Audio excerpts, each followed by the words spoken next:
सावधान रहेंगे तो धोखाधड़ी से बचेंगे। जानिए फ्रॉड के ऐसे तरीकों के बारे में जिन पे आपका कभी ध्यान नहीं गया। हम जितना नहीं सोचते उससे 4 कदम आगे चलते हैं ठग। समय के साथ वो पुराने तरीकों को छोड़कर ऐसे जरिए तलाशने लगते हैं जिनका अंदाजा लगा पाना सामान्य व्यक्ति के लिए आसान नहीं होता। जो चीजें सामान्य हैं उन्हें फ्रॉड का जरिया बनाते हुए आप पर निशाना साधा जा सकता है। वैसे ही ऐसे स्थानों पर भी धोखाधड़ी हो सकती है जहां विश्वास के साथ हम जाते हैं। तो ऐसे कौन कौन सी बातें हैं जिस पर सावधान रहना जरूरी है, आइए जानते हैं। मान लीजिए आपने ई कॉमर्स से ऑनलाइन सामान ऑर्डर किया है। उसमें से आपने सामान निकाला और डिब्बे को कूड़ेदान में फेंक दिया। उसमें चिपके बिल में आपका नाम, आपका मोबाइल नंबर, पता सब कुछ होता है। ठग उस डिब्बे पर दी गई जानकारी को चुराएगा और एक नया पार्सल तैयार करेगा। आपके घर आकर वो पार्सल देगा जो कि कैश ऑन डिलीवरी पर होगा। डिलीवरी बॉय अपना परिचय प्रसिद्ध कंपनी के नाम पर देगा। जब आप कहेंगे कि आपने ये सामान तो ऑर्डर नहीं किया है, तो वो उसे कैंसिल करने के लिए भी कहेगा। इसके लिए कस्टमर केयर का नंबर भी देगा और बात करके ऑर्डर कैंसिल करने के लिए भी कहेगा। कस्टमर केयर आपके नंबर पर ओटीपी जनरेट करेगा। आप जैसे ही कस्टमर केयर को ओटीपी बताएंगे वैसे ही आपका बैंक अकाउंट खाली हो चुका होगा। तो सावधान रहें। अगर ऐसी स्थिति आपके साथ बनती है तो डिलीवरी बॉय पर बिल्कुल भी यकीन न करें। वह जिस कंपनी से खुद का परिचय दे रहा है उसकी वेबसाइट पर दिए कस्टमर केयर नंबर से उस पार्सल की जानकारी पहले ले, ना कि डिलीवरी बॉय द्वारा दिए गए नंबर पर। अगर इस स्थिति में डिलीवरी बॉय भी ओटीपी जनरेट करता है तो कोड उसके साथ बिल्कुल भी साझा ना करें। ये हमेशा देखें कि ओटीपी कोड कहां से आया है। इसके अलावा जब भी डिब्बा फेंके तो उस पर मौजूद आपकी पूरी जानकारी को मिटाकर ही उसे कूड़ेदान में फेंके।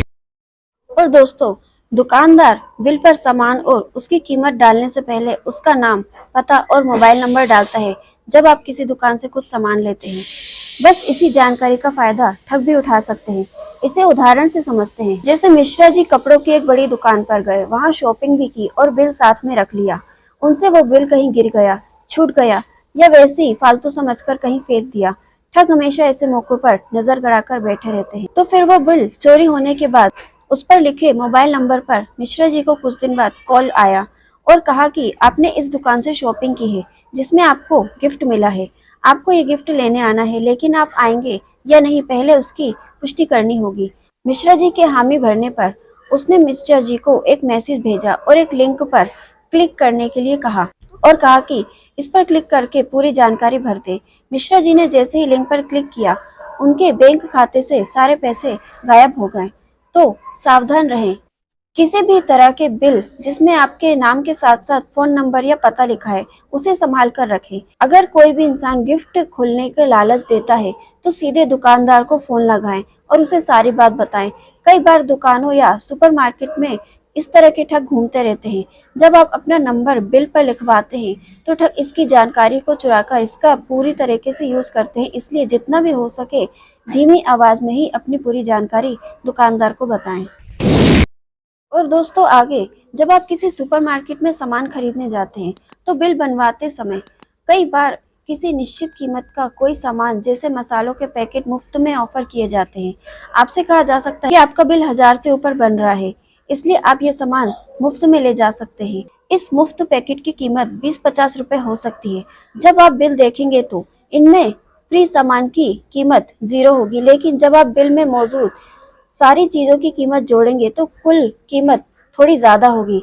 दरअसल फ्री सामान का जो चार्ज है बिल में इसे पहले ही शामिल किया जा सकता है और उसकी कीमत आपको दिखाई नहीं देती। तो सावधान रहे। अगर आपको खरीदारी में कोई सामान फ्री मिल रहा है तो वो आपके काम का नहीं है, तो आप उसे लेने से मना कर सकते हैं।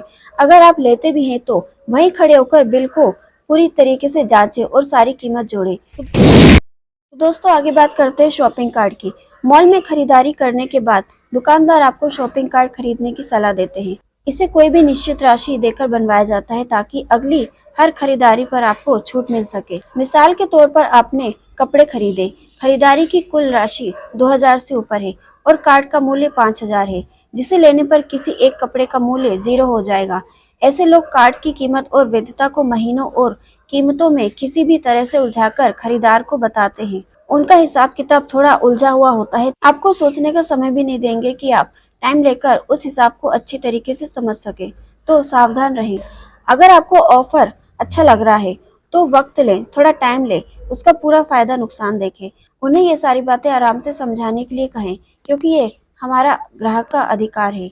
ये दुकानदार आपको ठीक से नहीं समझा रहा या उसकी गणित आपको समझ में नहीं आ रही, तो ऐसे ऑफर को आप स्वीकार करने से पहले ज़रूर सोचें और हो सके तो आप मना कर दें। दोस्तों, इस वीडियो पर और इस पूरे टॉपिक पर आप क्या कहना चाहते हैं? आपको वीडियो पसंद आई तो लाइक और शेयर कीजिए, और अगर आपको ये बात ठीक लगी, आप कुछ कहना चाहते हैं तो कमेंट बॉक्स में अपनी राय दीजिए, और आगे से वीडियोस देखने के लिए हमारे चैनल को सब्सक्राइब करना ना भूलें।